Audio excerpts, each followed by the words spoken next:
sempre. Jornal da Manhã. Entrevista.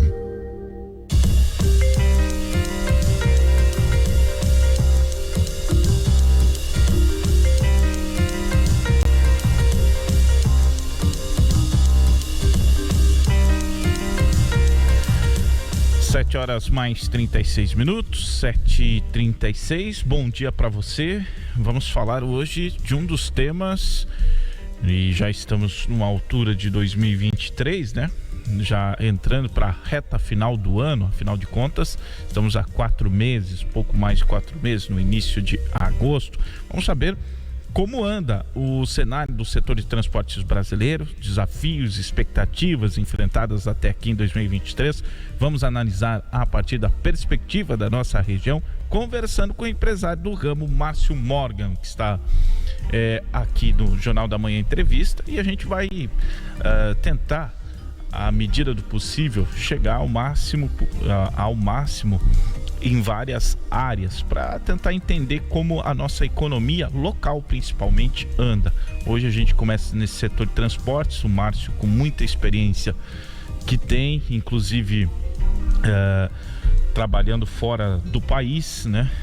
Afinal de contas, estamos aqui na fronteira. Bom dia para você, Márcio, muito obrigado pela sua presença. O ano 2023 começou animador, pé no freio, ou tá agora em agosto, a gente já pode ter uma boa perspectiva? Bom dia, obrigado pelo convite. 2023 foi um ano meio indeciso, e está indeciso ainda por questão tivemos eleições novas no ano passado. E então tem muita gente não só no transporte, mas em todos os setores, com um pouquinho de receio de saber o que vai passar lá na frente. Então o cara tá com um pouquinho de medo de investir, sabe? Então, mas acredito que tudo precisa de transporte. Tudo que chega na tua casa chega por um caminhão, certo?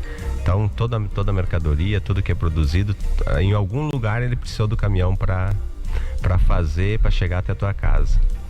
Isso nunca ficou tão claro depois da gente fazer as compras online, que vem um item que muda o valor, a composição, que é o frete. Sim, na compra online principalmente, mas antes disso, até aquele produto ele ser produzido, ele precisou do caminhão, tá? Quem levou lá o ferro para produção, quem levou o material plástico para produção, quem levou o componente desse produto foi um caminhão. Claro, depois ele tem as outras produtos que vêm da China, vem de navio, vem de avião, mas a hora que ele chega num porto, ele precisa do caminhão. No Brasil hoje é 60%. Sim, tanto é que você viu a força que tinha os caminhoneiros nas greves que ocorreram, né?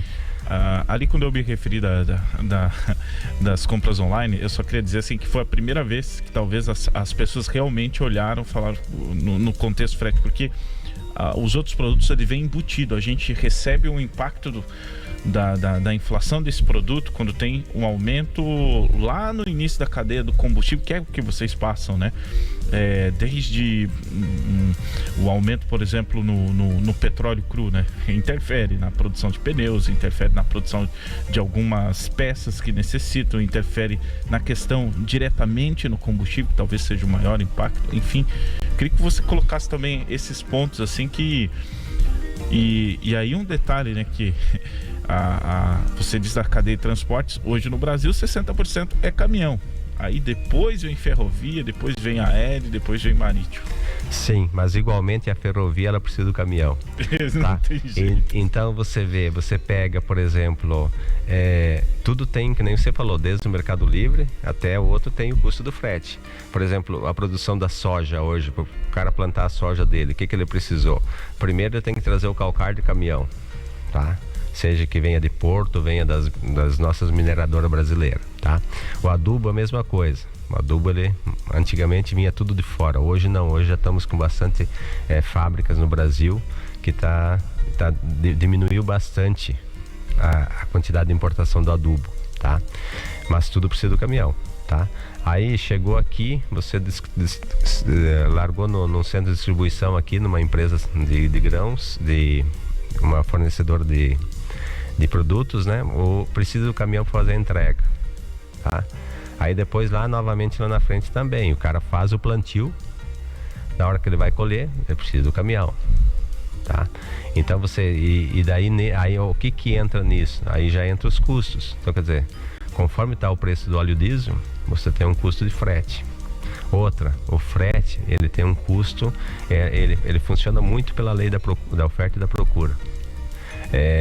O governo até tentou, anos atrás, tabelar o frete. Não, tem que ser X quilômetro rodado e vai ter que seguir essa tabela. Não importa o que aconteça ou não. Começaram a multar caminhões, obrigando a gente a colocar, a determinar o preço do frete. Não funcionou. Por quê?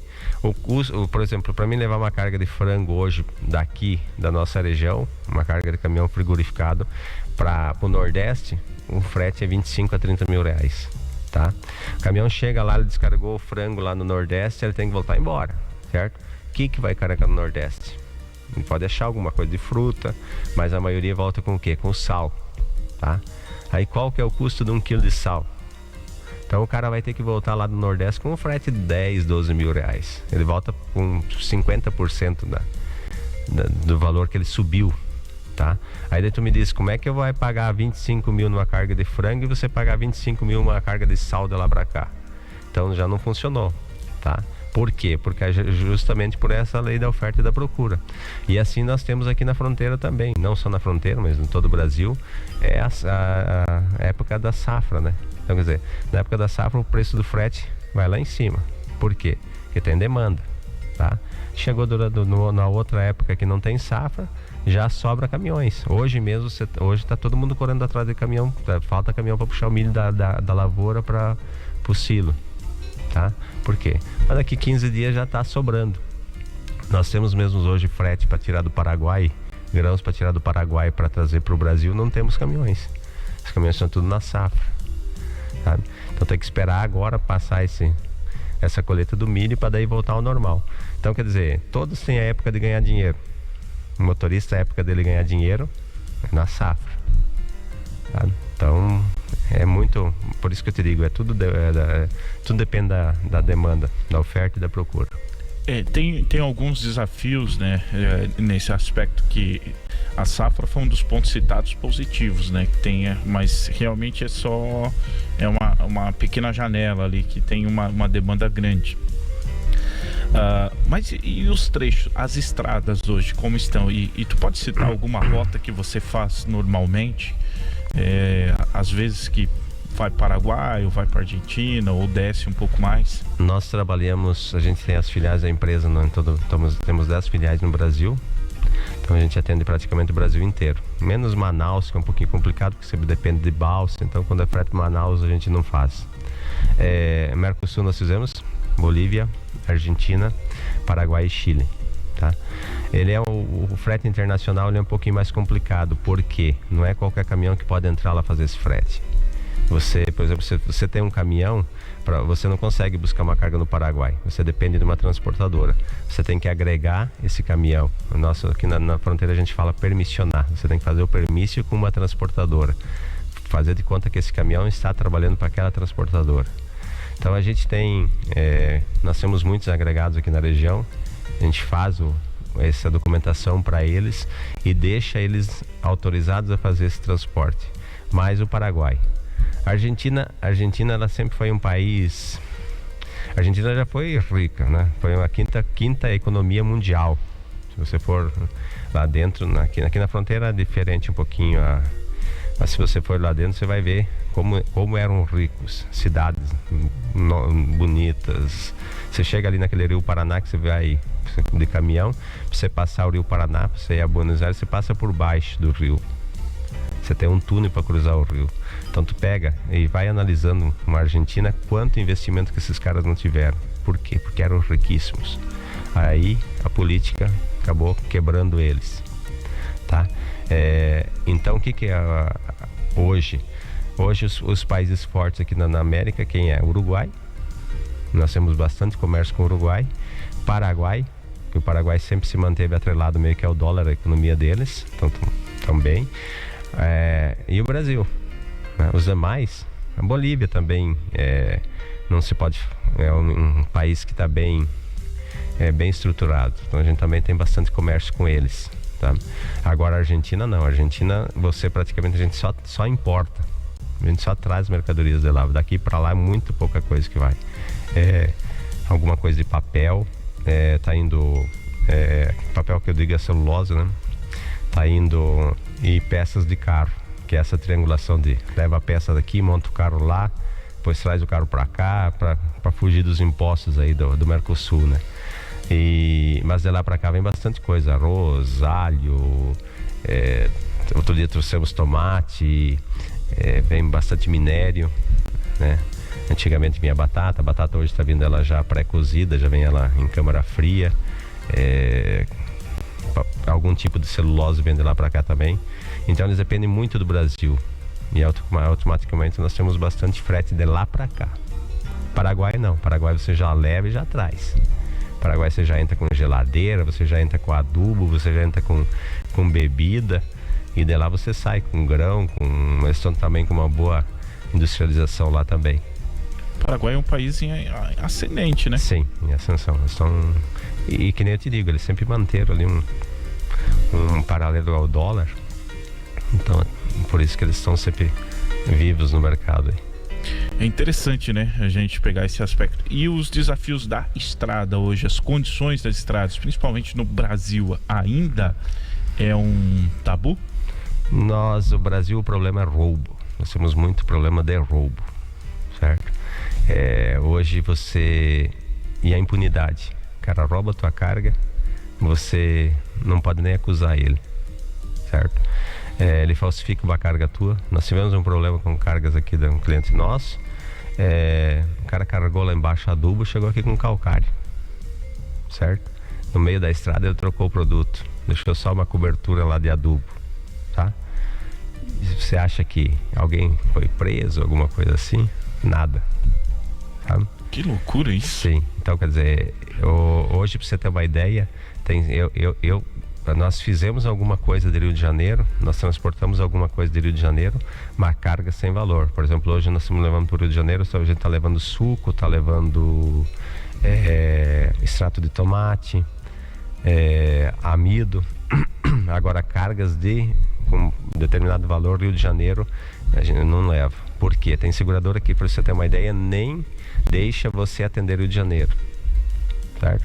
Por exemplo, o seguro de uma carga que daqui eu pago, daqui a São Paulo eu pago R$50, no Rio de Janeiro o custo do seguro da carga é R$200, pelo alto índice de roubos. E que nem eu te digo, tem seguradora que nem libera você fazer Rio de Janeiro, tá? Então hoje o problema maior é o roubo. Questão de estradas, claro, tá melhorando. Aí também vem a história do pedágio, tá? Pedágio tem o pró e tem o contra. Se você tem pedágio, você tem uma estrada boa, certo? Se não tem pedágio, você não tem uma estrada boa, não tem uma assistência, tá? Aí você tem pedágio, você tem custo. Hoje, por exemplo, hoje não, a gente tá em processo de novas concessões, né?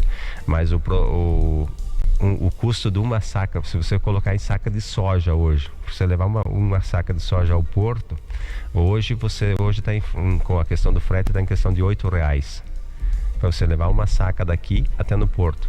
Quando temos o pedágio, ele tem R$2 por saca referente a pedágio. Então, quer dizer, o teu custo do frete de uma saca já vai a R$10. É aquele contexto que você falou no início do agregado dos valores que Sim.